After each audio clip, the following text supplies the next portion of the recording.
आपण आज माझ्या चॅनलवरती आजीच्या हातच्या चॅनलवरती गव्हाच्या पिठाची शंकरपाळी पाहणार आहे। हे खारी शंकरपाळी आहे। तर एक कप मी गव्हाचं पीठ घेतलं आहे, ते चाळून घेतले मी।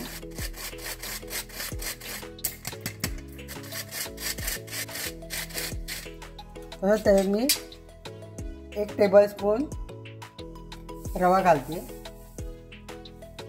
बारीक रवा। 1 टेबलस्पून मी डाळीचं पीठ घालते। हे सगळं आपण चाळून घेतो।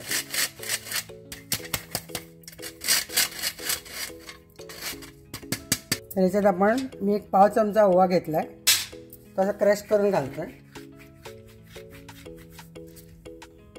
जिरे 1 पाव चमचे, ते पण मी क्रश करून घालते। तू पावडर पण करून घालू शकता। अर्धा चमचा तीळ घालते मी त्याच्यात, अर्धा चमचा मीठ आहे। तुम्ही चांगलं मिक्स करून घ्या सगळं। आपण आता 2 टेबलस्पून तेल घालतो। गरम केलंय तेल, तर आपण हे सगळं मिक्स करूया।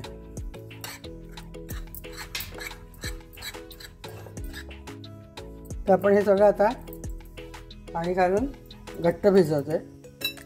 फार घट्ट पण नाही, कारण रवा आहे तो पाणी शोषून घेईल।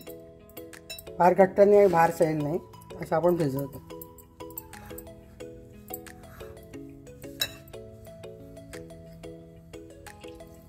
भिजवायला साधारण अर्धा कप पाणी लागलेलं आहे। थोडंसं तेल लावून ठेवूया।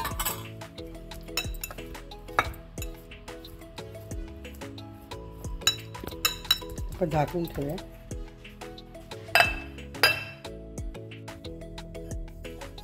आपण साधारण एवढं घट्ट पीठ मिळून 10 मिनटं ठेवलं होतं।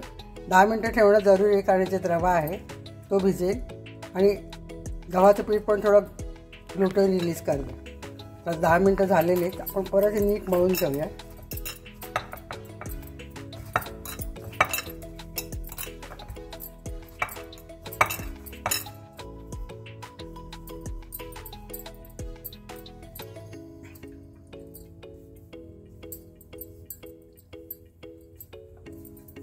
त्याचे 4 पोळ्या लाटून आपण आता शंकरपाळी करू। एक आपण उंडा घेतलेला आहे, तर ते आपण लाटून ठेवूया। मी तेल लावून लाटते, तुम्हाला जमत नसेल तर थोडंसं पीठ पण लावू शकता, पण ते पीठ तळताना तेलात सुटतं, म्हणून मी शक्यतो तेल लावूनच लाटते। आपण रोज जेवायला पोळी करतो त्या थिकनेसची आपल्याला पोळी करायची।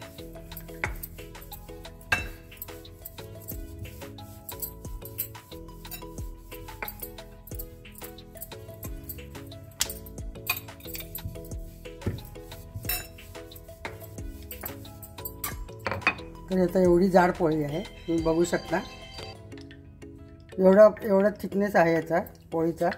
तर आपण आता कापून घेऊया। पाहिजे त्या आकाराची कापू शकता, पट्ट्या कापू शकता, किंवा डायमंड शेप, चौकोन, थोडं डायमंड शेप कापते।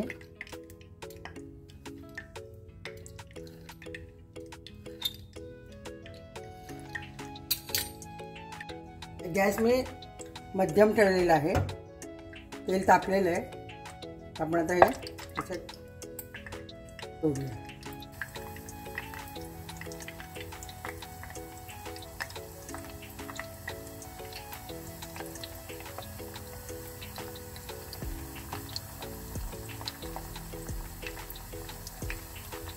गोड शंकरपाळी आपण थोडी जाड करतो, त्याला जाड करायची आवश्यकता नाही, ते आपण थोडे पातळच करतो।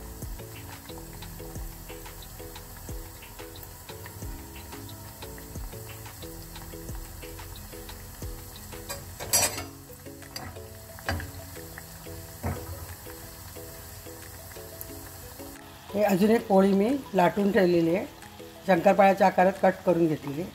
तर जिरे ओवा याचा स्वाद मस्त येतो. तुम्ही करून बघा. आवडलं तर लाईक करा, शेअर करा आणि माझ्या चॅनलला सबस्क्राईब करा.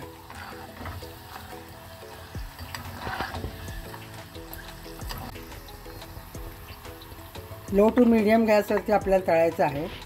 फास्ट गॅस ठेवायचा नाही, मग ते बाहेरून जळेल आणि आतून कच्चं राहील.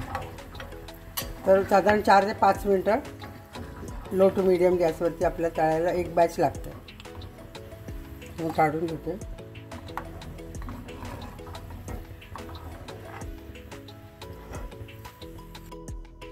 ही मी कणकेची शंकरपाळी केलेली आहे. त्यात मी थोडंसं डाळीचं पीठ घेतलं आणि अजून ते हेल्दी झालेलं आहे. तर तेल अजिबात पीत नाही आहे, एकदम मस्त कोरडी झाली. तर तुम्ही चहाबरोबर किंवा दिवाळीचं स्नॅक्स म्हणून वापरू शकता.